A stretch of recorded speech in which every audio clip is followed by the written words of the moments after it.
വലിയ അഴിമതിയായിട്ടാണ്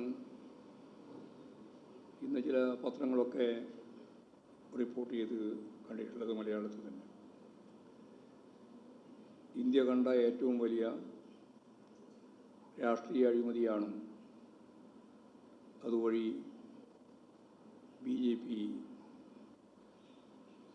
നേരിട്ട് സംഘടിപ്പിച്ചിട്ടുള്ളത് എന്നതാണ് സത്യം. BJP നേതൃത്വം നൽകുന്ന കേന്ദ്ര സർക്കാർ രാജ്യത്ത് അഴിമതി വ്യാപിപ്പിക്കുന്നതിനുള്ള പ്രവർത്തനങ്ങൾക്കാണ് നേതൃത്വം നൽകിയിരിക്കുന്നത് എന്നത് വ്യക്തമാണ്. പണം കിട്ടിയവരുടെ പൂർണ്ണമായ വിവരം നമ്മുടെ മുമ്പിൽ എത്തിയിട്ടില്ല. പക്ഷെ അത് ഏറ്റവും വലിയ പണം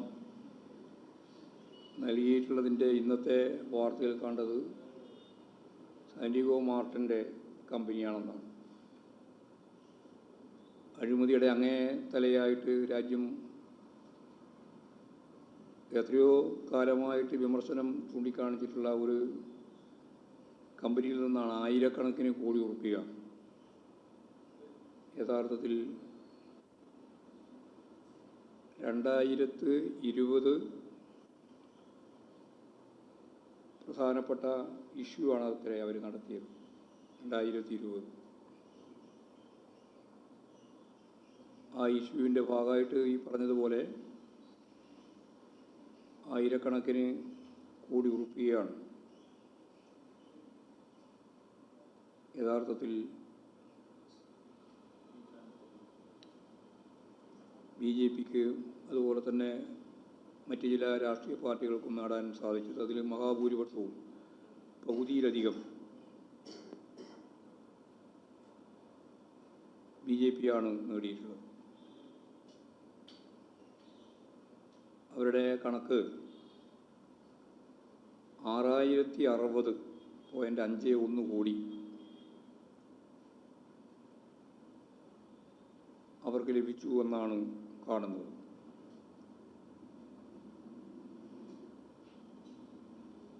ഇരുപതിനായിരത്തിലധികമാണ്.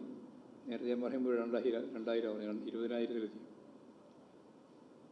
ഇപ്പോൾ മലയാളത്തിലെ ചില മാധ്യമങ്ങൾ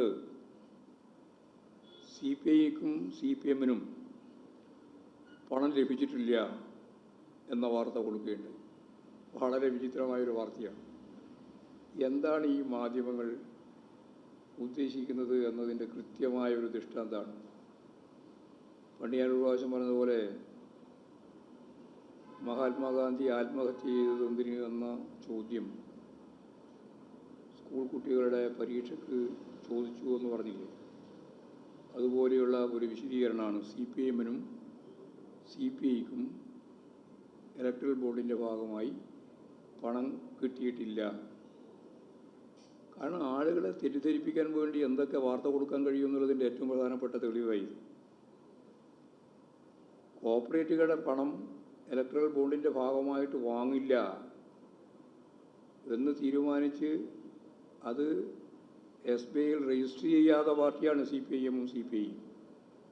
ആ കാര്യം മറച്ചു വെച്ചിട്ട് ഇതെല്ലാം കോടാനുകോടി ഉറുപ്പിക, നേരത്തെ പറഞ്ഞതുപോലെ 60,060 കോടി ഉറുപ്പിക, 6,060 കോടി ഉറുപ്പിക BJPയെ പോലുള്ള പാർട്ടികൾ അതിൻ്റെ പകുതിയിലധികം പങ്കുപറ്റിയിട്ട് അതിൻ്റെ കാര്യം ഗൗരവപൂർവ്വം അവതരിപ്പിക്കുന്നതിന് പകരം CPIഎമ്മിനും CPIക്കും ഇത്തരം ബോണ്ടുകളിൽ നിന്ന് പണം കിട്ടിയിട്ടില്ല എന്ന് പ്രചരിപ്പിക്കുമ്പോൾ CPIഎം സ്വീകരിച്ച നിലപാട്, അതായത് സീതാറാം യെച്ചൂരി തന്നെയാണ് ഇത് ഭരണഘടനാ വിരുദ്ധമാണ് എന്ന നിലപാട് സ്വീകരിച്ചുകൊണ്ട് സുപ്രീം കോടതിയെ സമീപിക്കുകയും ആ സുപ്രീം കോടതിയെ സമീപിച്ചതിൻ്റെ ഭാഗമായിട്ടാണ് ഇപ്പോൾ ഇലക്ട്രൽ ബോണ്ട് സുപ്രീം കോടതി നിർത്തലാക്കാൻ ഭരണഘടനാ വിരുദ്ധമാണ് എന്ന രീതിയിൽ തന്നെ തീരുമാനിക്കുകയും ചെയ്തിട്ടുള്ളത്. അതിനെയാണ് ഈ രീതിയിൽ വക്രീകരിച്ച് അവതരിപ്പിക്കുന്നത്.